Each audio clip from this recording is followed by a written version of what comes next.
ইসলামাবাদে মসজিদের বাইরে আত্মঘাতী বোমারু হামলায় মৃত্যুর সংখ্যা বেড়ে দাঁড়ালো 69 জনে, আহতের সংখ্যা অন্তত 169। এই ঘটনায় এবার ভারতকে কাঠগড়ায় তুলল পাকিস্তান।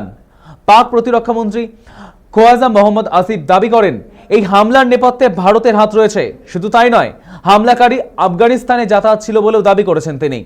তার দাবি, ভারত এবং আফগানিস্তান একযোগে এই ষড়যন্ত্র করেছে। তার আরও দাবি, ভারত পাকিস্তানের কাছে হেরে গিয়েছে, ভারতের সাহস নেই লড়াই করার, তাই পেছন থেকে এই ধরনের হামলা চালাচ্ছে।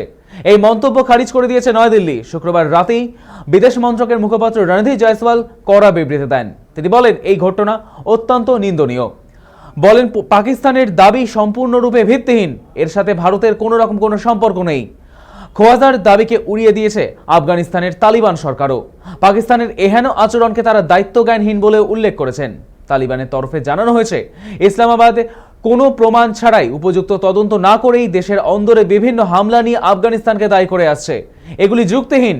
পাকিস্তান নিজের দেশের নিরাপত্তা সংক্রান্ত ত্রুটিগুলি থেকে নজর ঘোরাতেই এই ধরনের কার্যকলাপ করছে। পাকিস্তান